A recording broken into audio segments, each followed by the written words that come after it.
अभी जो हम लोग का टारगेट चल रहा है वो चल रहा है टॉपिक मैट्रिसेस एक्सरसाइज 5.2 का कॉन्सेप्ट हम दे रहे हैं, जिसमें कि लेक्चर 7 तक क्लियर हो चुका है। और आप इससे पहले अगर लेक्चर 7 तक नहीं देखे हैं तो एक बार क्रमशः लेक्चर 1, 2, 3 से लेके 7 तक प्लेलिस्ट में है, आप जाके देख लीजिए, क्योंकि आपको जो कंप्लीट कॉन्सेप्ट जो होता है वो मिल जाएगा। तो चलिए आज हम लोग स्टार्ट करने वाले हैं लेक्चर 8, टॉपिक है मैट्रिसेस 5.2। केसी सिन्हा से हम लोग क्या कर रहे हैं कि चूंकि बताए थे कि केसी सिन्हा से रिलेटेड प्लस एनसीईआरटी दोनों बुक से हम लोग कराएंगे, दोनों बुक से हम लोग क्लियर करवाएंगे, SINHA है।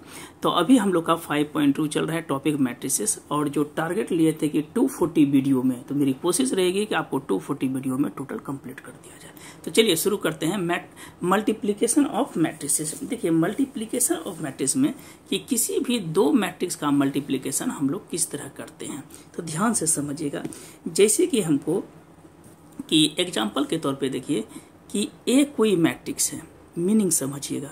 ए कोई मैट्रिक्स है जिसकी रो जो है m रो और n कॉलम है, फर्स्ट रो होता है और सेकेंड कॉलम होता है। और बी कोई मैट्रिक्स है, इसमें n रो और p कॉलम है। ध्यान से सिर्फ समझना है पहले। देखिए अगर ए कोई मैट्रिक्स है m रो n कॉलम का है और बी कोई मैट्रिक्स है n रो p कॉलम, अगर ए बी डिफाइंड हो, अगर ए बी मेरा डिफाइंड कब होगा, जब पहले का कॉलम और दूसरे का रो, पहले मैट्रिक्स का कॉलम एंड दूसरे मैट्रिक्स का रो अगर दोनों इक्वल हो, तो ये मेरा रिजल्ट क्या हो जाएगा, m इंटू पी। तब ए बी जो है वो क्या होगा, पॉसिबल होगा। अदरवाइज देखिए अगर बी ए निकालना था तो बी मैट्रिक्स में मेरा क्या था, लिखे थे n रो और p कॉलम था, और ए अगर मैट्रिक्स हम निकालते हैं तो ए मैट्रिक्स का क्या था, m रो और n कॉलम। सेम अगर ऑर्डर का यही ऑर्डर का रहेगा, अगर बी ए निकालना है हमको, बी से ए, तो ये दोनों देखिए p और m हो गया, ये तो इक्वल नहीं हुआ, इक्वल होता तब, तो ये संभव नहीं है। तो बी ए जो मैट्रिक्स का मल्टीप्लिकेशन होगा वो मेरे पास क्या हो जाएगा, नोट पॉसिबल। ध्यान से सिर्फ देखना है आपको, पहले पूरा थ्योरी हम दे देते हैं तब जाके प्रॉब्लम पे आएंगे। अब देखिए यहाँ पे कुछ कंडीशंस है, कुछ नोट करने की बात है, तो ध्यान से आपको देखना है कि नोट में फर्स्ट जो कंडीशन है क्या लिखता है, product of A B. First में हम लोग क्या लिखते हैं, पहला जो कंडीशन है वो कहता है कि प्रोडक्ट ए बी जो है इज डिफाइंड। ए बी जो है क्या होगा, डिफाइंड होगा only when the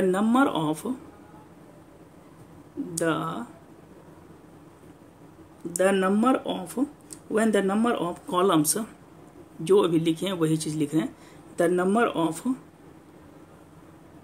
columns in A is equal to the number of row in B. मतलब क्या हुआ, ए मैट्रिक्स का कॉलम और बी मैट्रिक्स का रो अगर इक्वल है तो मल्टीप्लिकेशन संभव है, अदरवाइज संभव नहीं है। First condition. सेकेंड कंडीशन में सेकेंड चीज नोट करने की चीज है, यही चीज अभी लिखिए कि ए कोई मैट्रिक्स है, दैट मीन्स कि m रो और n कॉलम है, और बी कोई मैट्रिक्स है, n रो और p कॉलम है। अगर हमको निकालना है ए बी तो इम्प्लाइज ये दोनों कैंसिल, m रो और p कॉलम हो जाएगा। दो थर्ड नंबर में देखिए क्या बोल रहा है कि यदि कि एलिमेंट ऑफ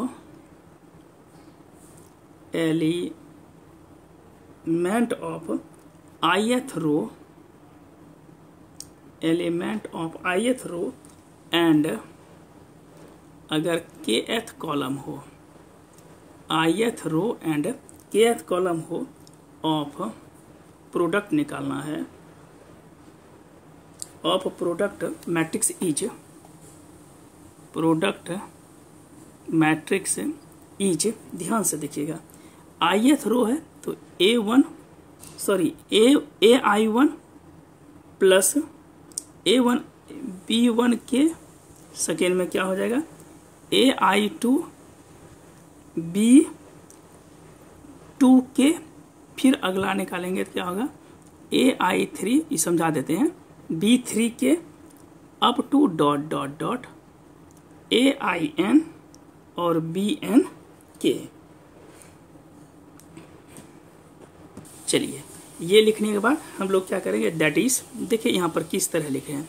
पहला जो एलिमेंट है AI1, फिर दूसरा क्या है AI2, फिर क्या है AI3 से लेके डॉट डॉट डॉट AIN, ये हो गया रो। और सेकेंड जो लिखते हैं टर्म, ith रो और kth कॉलम में क्या हो जाएगा B1 के, B2 के, B3 के अप टू कहाँ तक होगा BN के तक होगा। जब इस चीज़ को हम मल्टीप्लाई करेंगे तो ith रो वाला जो टर्म है ये ith रो है और jth कॉलम है, तो हो जाएगा AI1 B1 के, बीच में प्लस, फिर इसको इससे मल्टीप्लाई करेंगे, इससे मल्टीप्लाई करके अप टू डॉट डॉट, यही टर्म जो है दैट इज द मल्टीप्लिकेशन होता है ये टर्म। अभी और लिख रहे हैं और कॉन्सेप्ट दे रहे हैं, 1 2 3 4 नंबर में देखिए क्या बोल रहा है कि पहले का कॉलम और दूसरे का रो अगर इक्वल हो, कहता है कि in the product AB is called, कहता है कि किसी में इन द प्रोडक्ट AB, जहां पर A को हम लोग कहेंगे A is called pre factor of B, B का क्या है प्री फैक्टर है, A is called pre factor of B, और and B is called pre है तो इसको हम लोग क्या बोलेंगे B is called post factor, बस ये लिखें पोस्ट फैक्टर ऑफ A या पोस्ट फैक्टर लिख देंगे चलेगा। अब देखिए 5 नंबर में कि इन द प्रोडक्ट में, इन द प्रोडक्ट BA में, इस बार हम लोग क्या कहेंगे B is called pre factor of A, B is called pre factor of A, और and A is called, A को हम लोग कौन सा फैक्टर बोलेंगे तो post factor, A is called post factor of किसका हो जाएगा तो B का। अब 6 नंबर कंडीशन क्या बोलता है कि AB अगर पॉसिबल है, कंडीशंस क्या लिखता है कि अगर सपोज कीजिए कि AB अगर पॉसिबल हो, कहता है if the product, if the product AB is possible, AB अगर पॉसिबल है, कहता है कि then it is not necessarily, NECCESSAR वाली necessary, that the product BA is possible, that the product BA is possible. मतलब कहने का क्या हुआ कि अगर AB पॉसिबल है तो जरूरी नहीं है कि BA जो है पॉसिबल ही होगा, ठीक है, पॉसिबल हो भी सकता है और नहीं भी हो सकता है। और 7th नंबर कंडीशन क्या है कि अगर AB एंड BA, कहता है कि इफ बोथ AB और BA आर डिफाइंड, डिफाइंड का मतलब यहाँ पर पॉसिबल होगा, कब होगा जब when फोर किसके लिए है तो डिफाइंड होगा फोर वो कैसा मैट्रिक्स है, 4 square matrix of same order, square matrices of same order, जब दोनों का ऑर्डर सेम हो तब ये पॉसिबल है। तो चलिए पहले स्क्रीनशॉट यहाँ से लीजिए, फर्स्ट स्क्रीनशॉट यहाँ तक लीजिए BA तक, सेकेंड इस जगह तक लीजिए, थर्ड में ये पोजीशन लीजिए, ये हो गया। अब एक एक एग्जाम्पल हम देते हैं, इसके बाद जो है अभी एक्सरसाइज को टच नहीं करना है, पहले एग्जाम्पल देके पूरा थ्योरी कंप्लीटली लिखाते हैं तब एक्सरसाइज चलेंगे। चलिए चलिए एग्जाम्पल हम लोग कोशिश करते हैं समझने का। ठीक है, 3 एग्जाम्पल हम लेते हैं। तो जिसके पहला एग्जाम्पल क्या बोल रहा है कि यदि A बराबर दिया है मैट्रिक्स में क्या कि 1 2 3 comma B is equal to दिया है 4 5 6। इसमें क्या बोल रहा है कि फाइंड करना है या राइट डाउन करना है A नंबर में AB, ध्यान से देखिएगा, और सेकेंड केस में क्या करना है BA निकालना है। AB and BA example number 1 में लेते हैं। अब देखिए सबसे पहले क्या निकालना है हमको, AB निकालना है, सेकेंड केस में क्या निकालना है तो BA निकालना है। तो AB एंड BA निकालने के लिए हम लोग फर्स्ट में चलते हैं AB में। तो हमको क्या निकालना है A और B। तो A में मेरे पास कितना एलिमेंट है तो 1 2 3, और B में है मेरे पास कितना तो 4 5 और 6। अब देखिए इधर से चलते हैं तो 1 रो 3 कॉलम, और इसमें चलते हैं तो 3 रो 1 कॉलम। ध्यान से देखिए 3 रो 1 कॉलम, पहले का कॉलम और दूसरे का रो इक्वल है, तो मतलब कि हमको मल्टीप्लिकेशन पॉसिबल है। तो रेस्ट क्या बचा है 1 रो और 1 कॉलम। तो अब देखिए AB जैसे हम निकालेंगे therefore AB is equal to क्या होगा, अभी जस्ट बताएं, इसका ith रो चलता है और kth कॉलम या jth कॉलम चलता है।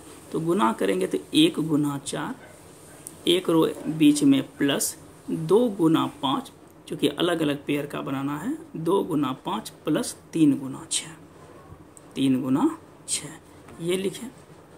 फिर से एक बार रिकॉल करते हैं, इधर से रो इधर से कॉलम, 1 गुना 4 प्लस 2 गुना 5 प्लस 3 गुना 6।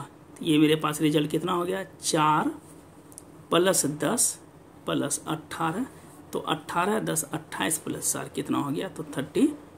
ये आपका रिजल्ट क्या बना 32 में 1 रो और 1 कॉलम। इसी तरह से अगर हम लोग BA निकालते हैं तो B में कितना रिजल्ट है, B में है 4 5 6, और इंटू A में मेरे पास रिजल्ट है 1 2 3। अब देखिए इसमें कितना रो है तो 3 रो 1 कॉलम, इधर क्या है 1 रो 3 कॉलम, तो ये दोनों तो इक्वल है। तो मेरे पास क्या बचा 3 रो और 3 कॉलम। देखिए अब मल्टीपल कैसे होगा, इधर से ith रो और jth कॉलम।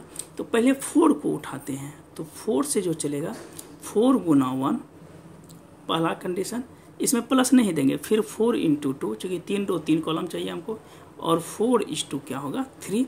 फिर 5 से चलिए सेकेंड रो में, तो 5 गुना 1, फिर होगा 5 इस 2, फिर हो जाएगा 5 इस 3, फिर 6 को उठाइए तो 6 गुना 1, 6 गुना 2 और 6 गुना 3। तो हमको रिजल्ट भी आना चाहिए कितना तो 3 रो और 3 कॉलम।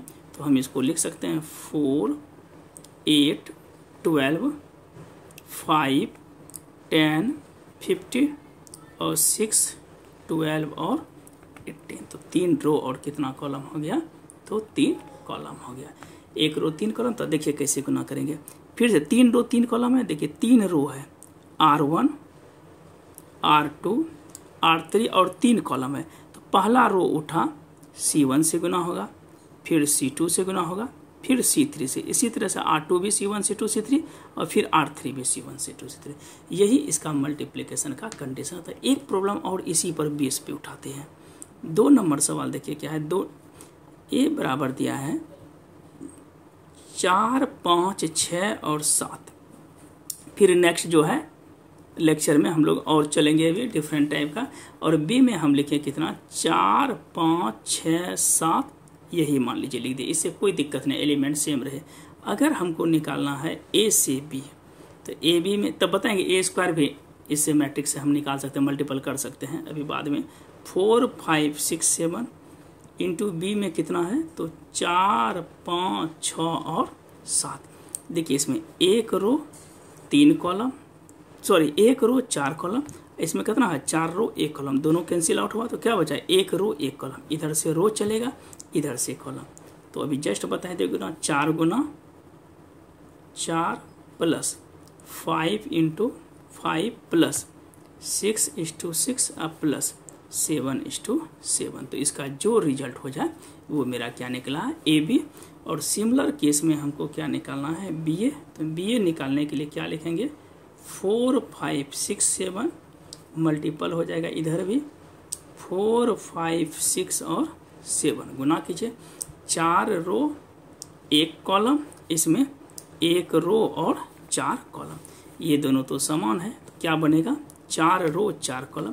तो इधर से रो चलेगा, इधर से कॉलम चलेगा। तो पहले तो हम 4 को उठाते हैं, तो 4 गुना 4 एक एलिमेंट, फिर 4 गुना 5, 4 गुना 6 और 4 गुना 7, फिर उठाते 5 से 5 गुना 4, फिर होगा 5 गुना 5, 5 गुना 6 और 5 गुना 7, फिर 6 से उठाते हैं तो 6 गुना 4, 6 गुना 5, 6 गुना 6 और 6 गुना 7, और लास्ट रिजल्ट कितना होगा 7 से 7:4, 7:5, 7:6 और 7:7, ये हो गया 4 रो 4 कॉलम जो रिजल्ट है।